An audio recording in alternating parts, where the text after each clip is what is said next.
2020년 5월 31일 청년부 온라인 주일 예배에 오신 여러분을 사랑하고 축복합니다. 오늘도 어김없이 이렇게 영상을 통해 여러분을 만나게 되었는데요. 사회적 거리두기가 계속되는 상황이다 보니 이 만난다라는 말이 무색할 만큼 우리 서로 간의 거리가 참 멀게만 느껴지는 것 같습니다. 그래서인지 몰라도 이번 일들로 인해 혹시라도 우리 안에 있는 믿음이 조금은 흔들리게 되지 않을까라는 걱정이 드는 것도 사실인데요. 간절히 바라는 것은 이 어려움이 속히 지나가고 우리 일상이 회복되어 함께 예배드리게 되었을 때 우리의 믿음이 더욱더 견고해져 있기를 바라는 그러한 마음들이 있습니다.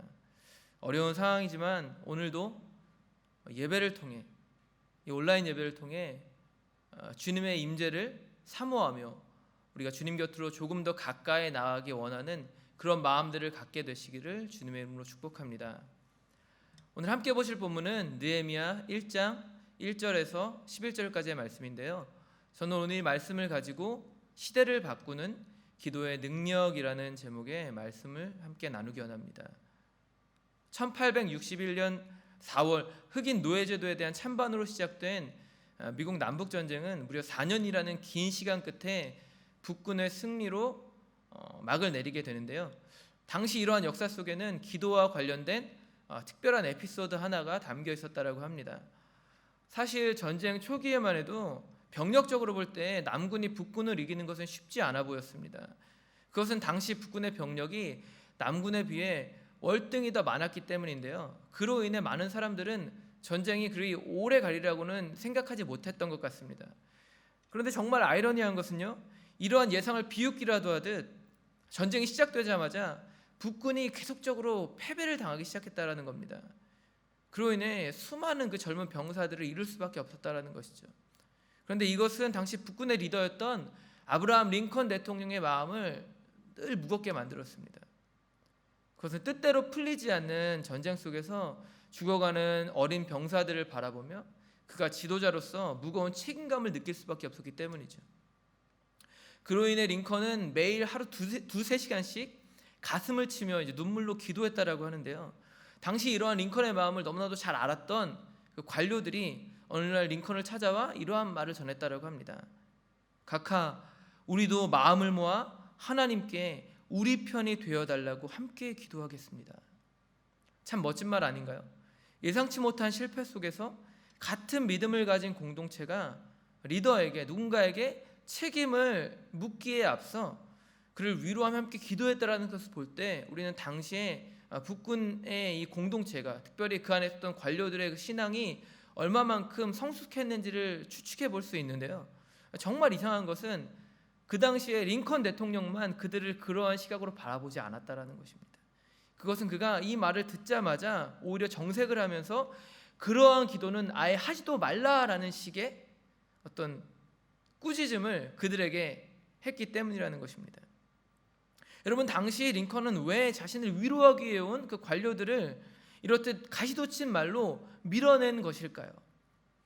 그 이유는 링컨의 다음 말을 통해서 알 수 있는데요. 그는 이윽고 관료들에게 이러한 말을 남겼다고 합니다. 하나님이 우리 편이 되어달라고 기도하지 말고 우리가 하나님의 편이 되게 해달라고 기도합시다. 우리가 하나님의 편이 되게 해달라는 기도. 당시의 상황에 비춰볼 때 이것은 어쩌면 그들뿐만 아니라 미국 사회 전체에 가장 필요했던 기도가 아니었나라는 생각마저 듭니다.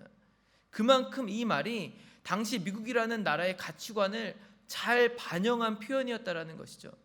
1800년대 당시 미국 사회를 한번 생각해 볼까요? 노예 해방이라는 이슈 속에서 당시 북부와 남부가 첨예한 대립관계를 형성할 수밖에 없었던 진짜 이유는 무엇이었을까요? 무엇 때문에 이 일로 인해서 전쟁까지 일어날 수밖에 없었냐는 것입니다. 그것은 바로 그 속에 수많은 이권들이 개입되어 있었기 때문이죠. 기독교라는 토대 위에 세워진 미국이라는 국가를 한번 생각해 보세요.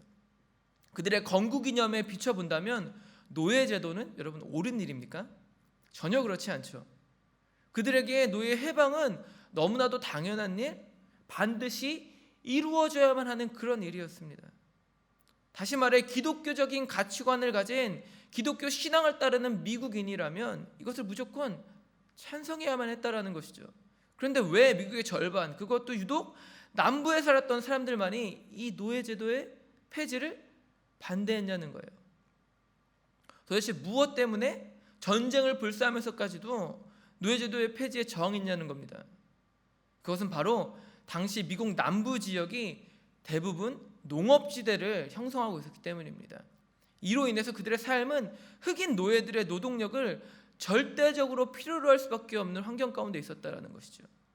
그러나 이러한 남부와는 달리 북부 지대 같은 경우는 급격한 산업화로 인해서 대부분이 공업지대로 바뀌어가고 있는 상황 가운데 있었습니다. 그로 인해 흑인 노예들에 대한 의존도가 낮을 수밖에 없었다는 겁니다. 그런데 만약 이러한 상황 속에서 노예제도가 폐지되었다고 생각해 보세요. 흑인들의 인권이 보장되어서 정상적으로 그들에게 돈을 주고 그들을 써야 한다라면 남부 사람들에게 있어서 그것은 엄청난 부담으로 다가올 수밖에 없었다는 것입니다. 바로 이것 때문에 결국은 자신들의 이익 때문에 그들이 전쟁을 불사하면서까지도 노예제도를 포기하지 않았던 겁니다. 그런데 이러한 이권 다툼 속에서 오늘 링컨은 오직 하나님만을 바라보고 있습니다. 전쟁의 목적 안에 자신의 이권, 예를 들어 내 명예, 내 성공, 돈과 같은 것들을 집어넣지 않았다라는 거예요. 오직 성경적인 가치를 이루기 위해 하나님의 편이 되기를 선택했다는 것입니다. 하나님이 내 편이 되어 주셔서 내가 이기게 해주십시오가 그것이 아니라 내가 하나님의 편이 되어서 하나님의 뜻대로 쓰임받을 수 있도록 나를 붙잡아 달라고 그렇게 기도했다는 것이죠. 오직 그것만을 위해 기도했기에 그가 열악한 상황을 딛고 미국의 역사를 바꾸는 위대한 업적을 남길 수 있었다는 것입니다. 그런데 안타까운 것은요, 오늘날의 세대가 이러한 기도의 능력을 점점 상실해가고 있다는 거예요. 그것은 오늘 우리가 드리는 기도의 방향이 하나님의 뜻을 이루기 위한 것보다 내 이익과 내 만족, 내 성공에만 맞춰질 때가 훨씬 더 많이 있기 때문입니다. 바로 이것 때문에 우리들이 응답받지 못하는 기도를 양산해내고 있다는 것이죠. 그렇다면 이러한 상황 속에서 오늘 우리는 어떻게 기도의 방향을 수정해야만 하겠습니까? 이 시간 느헤미야라는 인물을 통해 하나님이 원하시는 기도란 무엇인지에 대해 우리가 다시 한번 생각해보는 시간을 갖기 원합니다. 함께 보신 본문은 주전 5세기경 고대 근동의 패권을 쥐고 있었던 페르시아 제국을 배경으로 하고 있는데요. 그것은 당시 이스라엘을 식민지로 삼았던 대제국 바벨론이 이 페르시아에 의해 몰락했기 때문입니다. 이로 인해 바벨론의 지배를 받았던 이 이스라엘이 이제는 페르시아를 섬길 수밖에 없는 상황이 된 것입니다. 주인만 페르시아로 바뀐 것이죠. 그런데 이것은 한편으로 볼 때 유대인들에게 있어서 희망과 같은 소식을 가져다 주기도 했습니다. 그것은요, 당시 그들 중 일부가 페르시아의 초대 왕이었던 고레스 왕이 내린 칙령으로 인하여서 예루살렘으로 돌아갈 기회를 얻었기 때문입니다. 거기다가 무너진 성벽을 재건할 수 있는 권리도 얻을 수 있게 되었죠. 페르시아의 보호 아래서 말입니다. 그런데 문제는요, 이게 그리 오래 가지 못했다라는 것입니다. 그 이유는 바로 고레스 이후의 왕위로 세워진 아닥사스다 왕이 내린 조서로 인해서 성전 건축이 갑자기 멈춰졌기 때문입니다. 그로 인해 페르시아의 보호 속에서 예루살렘에 당도했던 수많은 유대인들이 이제는 더 이상 그들의 보호를 받을 수 없게 된 상황에 처하게 되었습니다. 무너진 성벽을 통해 들어오는 이방 민족들의 약탈에 시달리는 그 엄청난 시련을 겪을 수밖에 없게 되었다는 것이죠.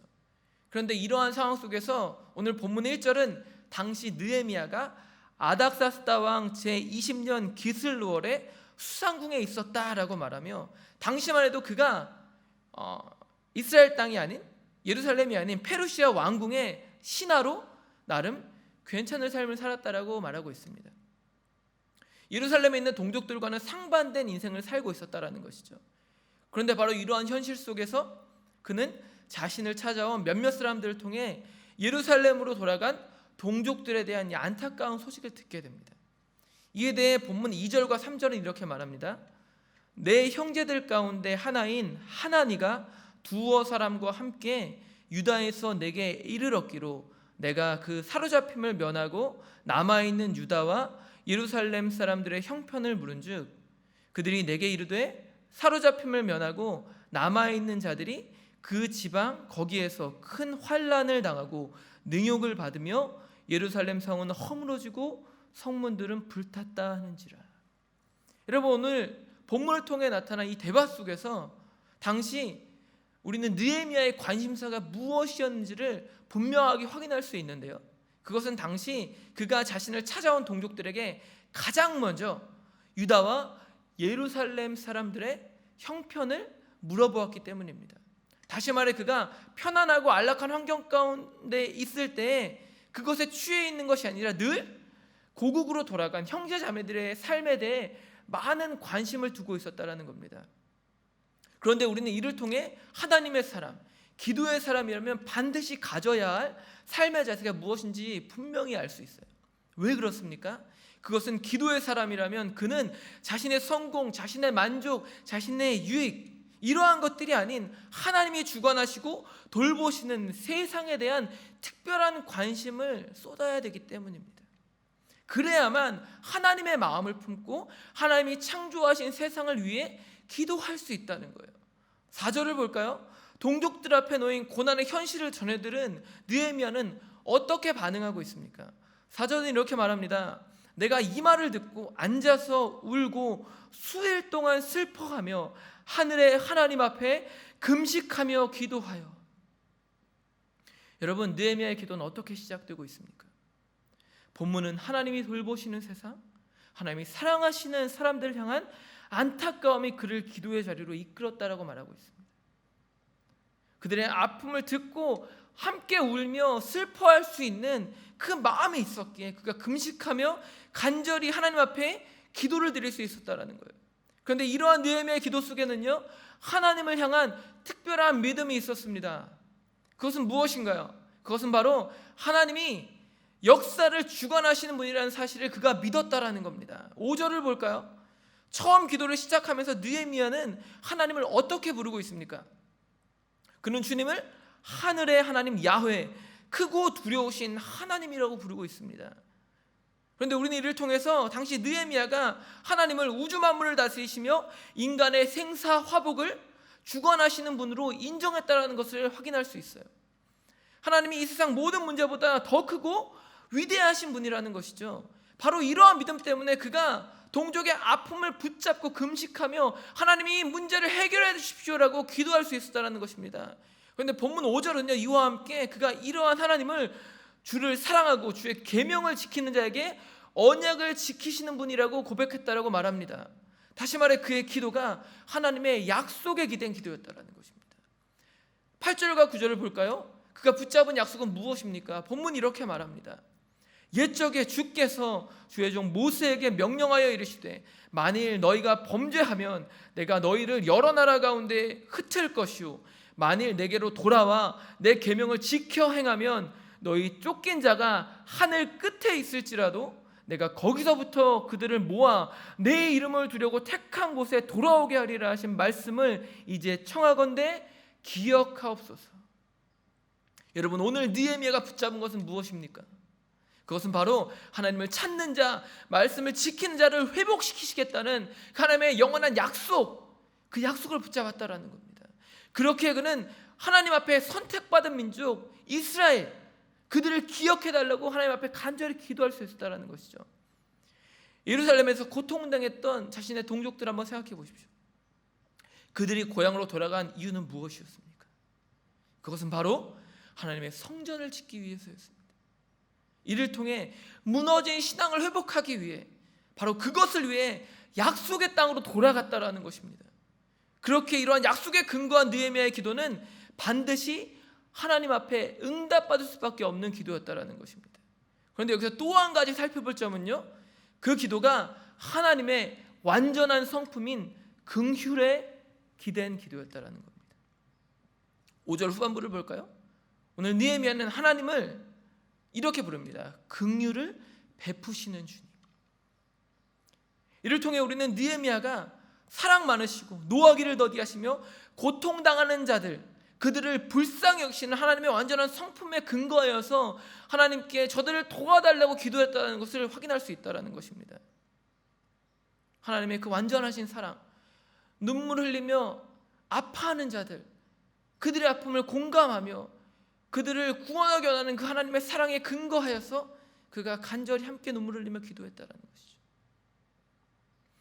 그런데 여기서 가장 중요한 것, 우리가 정말 잊지 말아야 할 것은 이러한 기도 속에서 느헤미야가 자신을 포함한 이스라엘의 그들이 짊어져야 할 책임을 결코 간과하지 않았다라는 것, 간과하지 않았다라는 것입니다. 무조건적으로 자신들을 살려달라고 기도하지 않았다라는 거예요. 왜 그렇습니까? 그것은 바로 느헤미야가 오늘 통회자복하며 자신과 자신의 민족이 지은 죄를 하나님 앞에 회개하고 있기 때문입니다. 6절 7절을 보세요. 그는 지금 자신의 조상들이 지었던 불순종의 죄를 회개하고 있습니다. 그러면서 7절을 통해서는 나와 내 아버지의 집이 범죄하였습니다 라고까지 말하며 자신의 실패와 연약함을 주님 앞에 통회자복하며 회개하며 눈물 흘리는 그 기도를 올려드리고 있다는 것입니다. 여러분, 그런데 놀라운 것은 뭔지 아세요? 바로 이러한 기도가 모여졌을 때 그가 하나님의 손에 붙잡혀 쓰임받는 인생을 살 수 있었다는 것입니다. 하나님이 창조하신 세상을 끌어안고 하나님의 주권을 인정하며 그분의 약속과 신실하신 성품에 기대어 기도했을 때 그 속에서 통회자복하며 자신과 자신의 민족이 지은 죄를 회개하며 기도했을 때 그때에 그가 하나님의 손에 붙들려 쓰임받는 위대한 인물로 세워질 수 있었다는 것입니다. 여러분, 하나님의 역사는요 반드시 기도를 통해 이루어집니다. 그런데 여기서 주의 깊게 살펴볼 점은요 바로 그 기도를 드린 사람이 그 역사의 주체, 주인공이 된다는 거예요.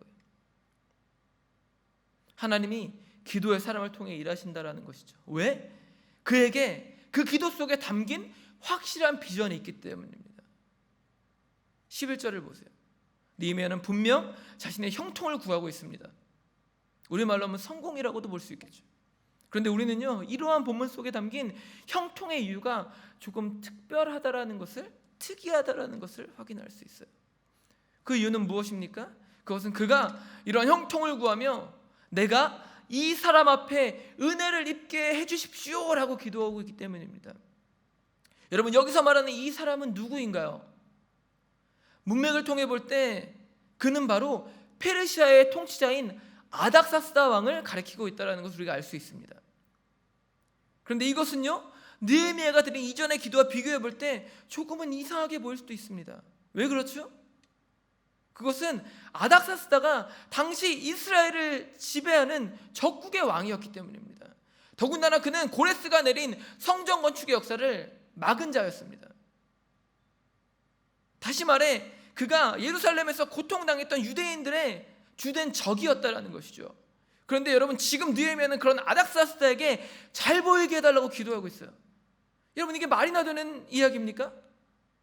지금까지 그렇게 자신의 민족을 위해 눈물 뿌리며 기도했는데 아닥사스다를 죽여달라고 해도 시원치 않을 판에 그를 통해 성공을 얻게 해달라고요.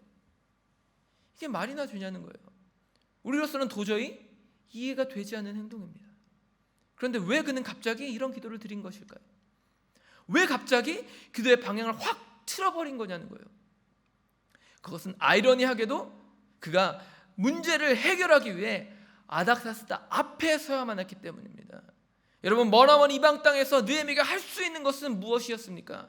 그 첫 번째는 바로 기도였습니다. 그런데 여러분, 느헤미야는 단순히 기도를 통해 하나님의 역사를 서포트하는 사람이 되기를 원하지 않았다라는 거예요. 다시 말해 그는 그 기도를 완성하는, 하나님의 비전을 성취하는 역사의 주체가 되기를 원했다라는 것입니다. 그런데 그것을 위해 느헤미야가 할 수 있는 일은 바로 그 이방 왕실에서 힘을 키우는 일이었어요.